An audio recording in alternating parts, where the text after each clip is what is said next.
Hello everybody, welcome to SST College of Arts and Commerce. This is SST Edupedia. Myself Satish Kulkarni. I am the chemistry teacher for 11th and 12th science. Today I am going to talk about the first chapter, that is of 11th standard chemistry, that is some basic concepts in chemistry. So let's start. Last video में हमने up to states of matter किया था, यानी we started with chemistry. फिर मैंने आपको उस video में हमने डिस्कस किया था what are the branches of chemistry, organic, inorganic, physical, analytical. Okay, फिर उसके बाद मैटर क्या होता है, उसका क्लासिफिकेशन क्या है। Okay, pure substances, metal, non metal, metalloids, mixtures, homogeneous, heterogeneous. तो आप वो वीडियो ज़रूर देखिए। ये करंट वीडियो जो है उसका कंटिन्यूएशन है। तो इसमें हम स्टेट्स ऑफ मैटर के बारे में डिस्कशन से स्टार्ट करते हैं। Okay, so let's see what you mean by states of matter. Matter exist in three different state, like gas, liquid and solid. पदार्थ के तीन रूप होते हैं, gas, liquid and solid. Okay, पहला जो होता है सॉलिड, उसमें जो पार्टिकल्स होते हैं they are perfect in order and they have got definite shape and volume. Okay, तो उनका एक पर्टिकुलर शेप होता है, जैसे रोम्बस, जैसे स्क्वायर शेप। ओके, तो इसका स्टडी आपको 12th स्टैंडर्ड में है। There is a chapter called solid state. उसमें आपको सॉलिड्स के बारे में पूरा इंफॉर्मेशन मिलेगा। Okay, and here we can say that they possess definite shape and volume. It is not changing with the container. Liquid क्या होता है, उनमें भी पार्टिकल्स सॉलिड में जितने नजदीक होते उतने नजदीक नहीं होते, थोड़े से अलग हो जाते हैं। एंड लिक्विड पार्टिकल जो है वो लिक्विड में घूमते रहते हैं। Whereas in gases, the particles are far away from each other, okay, compared to solid and liquid. And these three states of matter are interconvertible, यानी solid liquid में, liquid gas में, वापस गैस लिक्विड में और solid में depending upon the temperature convert होते रहते हैं। ओके, अब हम इसे ये कैसे मेजर किया जाता है, what are the matter has different kinds of properties. उसको दो हिस्सों में डिवाइड किया जा सकता है, physical and chemical. What do mean by physical, जिसमें कोई चेंज नहीं होता, for example colour, odour, melting point. अगर हम सॉलिड को मेल्ट करते तो उसमें कोई नया कंपाउंड नहीं बनता, सिर्फ स्टेट चेंज होता है। जैसे मेल्टिंग बॉइलिंग पॉइंट में भी वैसा डेंसिटी में, तो जिसमें कोई चेंज नहीं होता, ऐसे प्रॉपर्टी को हम फिजिकल प्रॉपर्टीज बोलते हैं। वेयर एज अगर कोई केमिकल चेंज होता है, एक कंपाउंड अगर दूसरे कंपाउंड में कन्वर्ट होता है बाय सम रिएक्शन, तो उसको हम केमिकल प्रॉपर्टीज बोलते हैं। For example burning of coal in air, coal अगर बर्न हो गया, कार्बन डाइऑक्साइड बन गया, वापस कार्बन डाइऑक्साइड का कोल बनना उतना आसानी से पॉसिबल नहीं है। Same is for magnesium two magnesium oxide. तो ये हो गया केमिकल प्रॉपर्टीज, जिसको हम केमिकल रिएक्शंस भी बोलते हैं। Okay, now we should understand that matter has mass, length, area, pressure, volume, time etcetera, और इनको हम गिना जा सकता है। So they are quantitative in nature, they can be expressed in some values, okay, and they are compared with some standards, and they have got some units. okay, for example अगर इस class, इस room का जो length है, तो इसे हम अगर 10 मिनट्स काउंट करेंगे, what is 10? 10 is the number and m denotes the meter, that is the unit in which length is measured. okay, what do you mean by these units? Units are the arbitrarily decided and universally accepted standards. So कुछ इसको हमारी study को आसान बनाने के लिए कुछ ऐसे टर्म्स यूज किए गए जिसको जैसे कि लेंथ को हमने मीटर ये यूनिट डिसाइड किया, मास को हमने किलोग्राम ये यूनिट डिसाइड किया। तो ये जो डिसीजन, ये जो रैंडमली डिसाइडेड स्टैंडर्ड्स होते हैं और वो यूनिवर्सली एक्सेप्टेड हो गए। अब किलोग्राम मास को दुनिया में हर जगह किलोग्राम में गिना जाता है, उसको आप मीटर में नहीं गिन सकते, या मीटर को, लेंथ को आप किलोग्राम में नहीं गिन सकते। So they are universally accepted standards and they are decided randomly, okay, and they are called units. Units are expressed, units के तीन तरीके से एक्सप्रेस किया जा सकता है, CGS, centimetre for length, gram for mass and second for time, FPS foot pound and second आजकल कोई इसे यूज नहीं करता, MKS metre kilogram and second. But जो स्टैंडर्ड होता है इंटरनेशनली एक्सेप्टेड जो यूनिट्स है उसको हम बोलते हैं SI units. What do you mean by SI? SI is the French system international in French, इसका मतलब है international system of units. Okay, and इसके 7 जो बेसिक यूनिट्स है वो हम इस टेबल में डिस्कस करने जा रहे हैं। ये फंडामेंटल यूनिट्स है, इसके ऊपर हम स्पीड वॉल्यूम डेंसिटी को ये बेसिक फंडामेंटल यूनिट्स है, हम स्पीड वॉल्यूम डेंसिटी एक्सेट्रा भी हम डिराइव कर सकते हैं। So what are these 7 units? They are length, okay, mass, time, electric current, thermodynamic temperature, amount of substance and luminous intensity. Length का सिंबल है L, उसका यूनिट है मीटर, जिसका सिंबल है M. ओके, लेंथ को मीटर में गिना जाता है।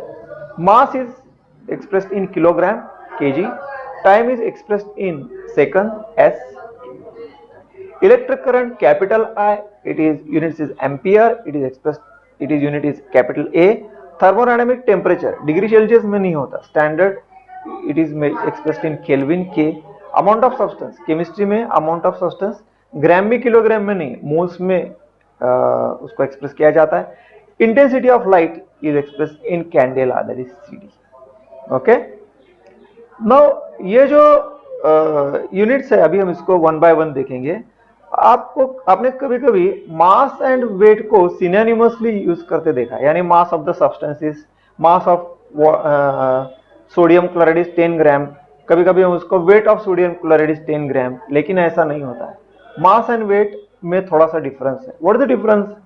से for example, you know, what do you mean by mass? Mass is the measure of quantity of a matter that a body contains. Suppose मेरा वजन 60 किलोग्राम है, तो it is the quantity of matter present in my body and that is weighing 60 kilogram and it does not change its position. आज मेरा वजन जिस जगह में बैठा हूं अगर 60 किलोग्राम है, तो मैं 2 किलोमीटर दूर जाऊंगा तो वो 60 किलोग्राम का 60 किलोग्राम का 70 किलोग्राम या 50 किलोग्राम नहीं बनेगा। It is not changing with that much distance. Okay, so on the other hand weight is different.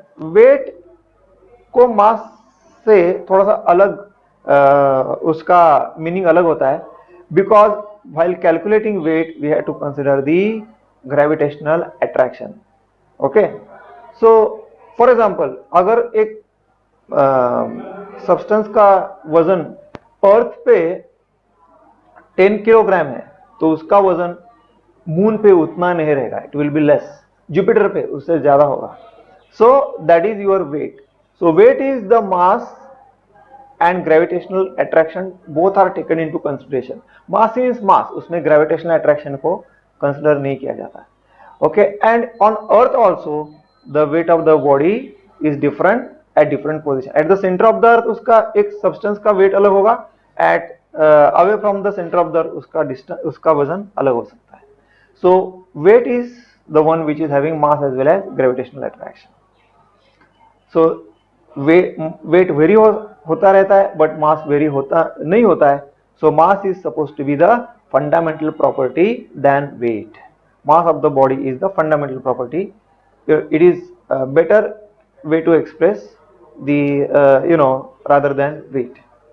Quantity of matter को mass में better quantity of matter should be expressed in mass rather than weight, because it's the more fundamental property, it is not changing with the position. Next comes length.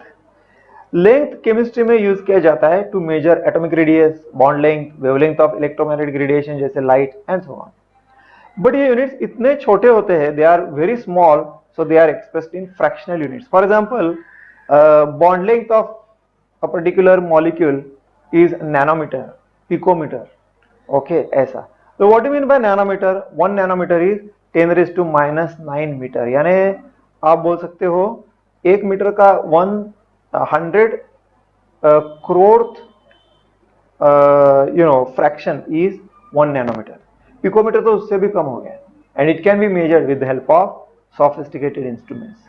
So in chemistry, the length of the atomic radius, bond length are expressed in nanometer or picometer. Okay, next one is volume.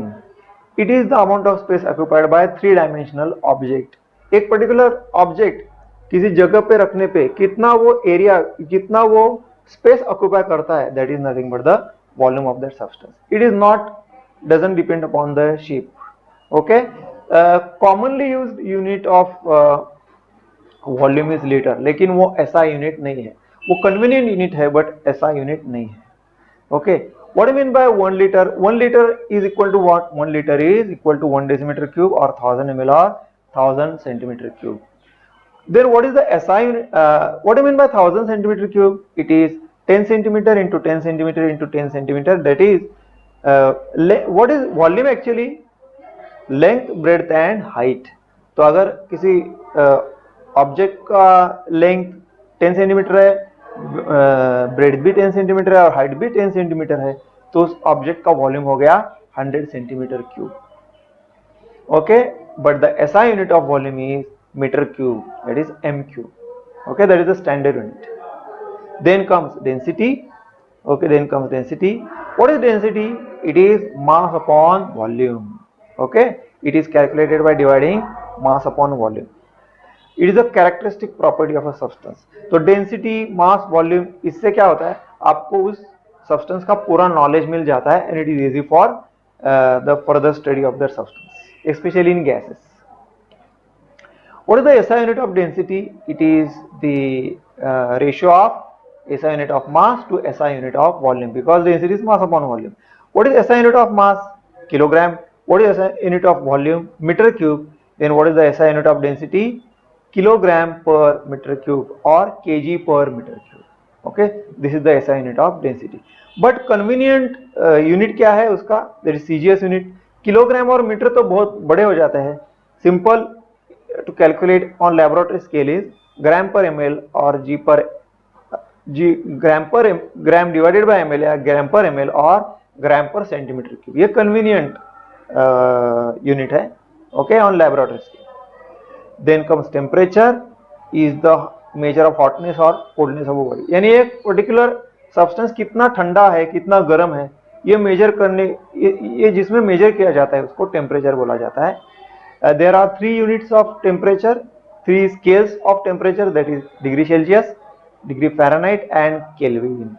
Kelvin is the SI unit of the temperature. Degree Celsius नहीं होता. Temperature को scientific terms में Kelvin में count किया जाता है. Okay, what are the interconversions, यानी जो है डिग्री सेल्सियस, डिग्री फ़ारेनहाइट और डिग्री सेल्सियस में क्या रिलेशन है? Degree Fahrenheit is 9 divided by 5 into degree Celsius plus 32. For example, अगर आपका डिग्री सेल्सियस 5 है, then how much degree Fahrenheit? It is 9 by 5 into 5, that is 5 by 5 cancels, 9 into 1 is 9 plus 32, that is 41 Fahrenheit. So 5 degree Celsius is 41 Fahrenheit. ऐसे ही आप degree Celsius से Fahrenheit convert कर सकते हैं या फ़ारेनहाइट से degree Celsius में भी आप कन्वर्ट कर सकते हैं. Next comes the kelvin scale. ये जो कैलकुलेशन के लिए हम केल्विन स्केल यूज करते हैं, because kelvin can not be negative. Okay, how to convert the degree Celsius into Kelvin? That is, you have to add 273.15. For example, what ice का melting point है 0 degree Celsius, but वो कितना kelvin है? 0 plus 273 is 273 Kelvin is the melting point of ice. Water का boiling point 100 degree Celsius है, तो वो कितना केल्विन है? 100 plus 273.15, that is 373.15 Kelvin is the boiling point of water. तो इस तरह से हम डिग्री सेल्सियस को केल्विन में या केल्विन को भी डिग्री सेल्सियस में एक दूसरे में वो कन्वर्ट किया जा सकता है. ओके, सो आज इस स्लाइड में हमने स्टेट्स ऑफ मैटर क्या है वो देखा, फिर वो इंटर कन्वर्टिबल कैसे वो हमने देखे, फिर मेजरमेंट्स किस में किया जाता है, स्टैंडर्ड्स क्या है, यूनिट्स क्या है, 7 बेसिक यूनिट्स क्या होते हैं वो हमने देखा, फिर मास एंड टेम्परेचर में क्या डिफरेंस है, that we have seen. Then length क्या होता है, केमिस्ट्री में लेंथ कितने फ्रैक्शनल यूनिट्स में मेजर किया जाता है, that we have seen. Volume, उसका कन्वीनियंट स्केल है लीटर, बट स्टैंडर्ड यूनिट है metre cube. Then density, it is expressed in kilogram per meter cube or gram per centimeter cube on lab scale. And finally temperature, जिसमें 3 scales होते हैं, degree Fahrenheit, degree Celsius and kelvin, वो एक दूसरे में कैसे convert किए जा सकते हैं वो हमने देखा। Okay, so thank you very much. इसके आगे के स्लाइड को हम नेक्स्ट सेक्शन में देखेंगे। Thank you.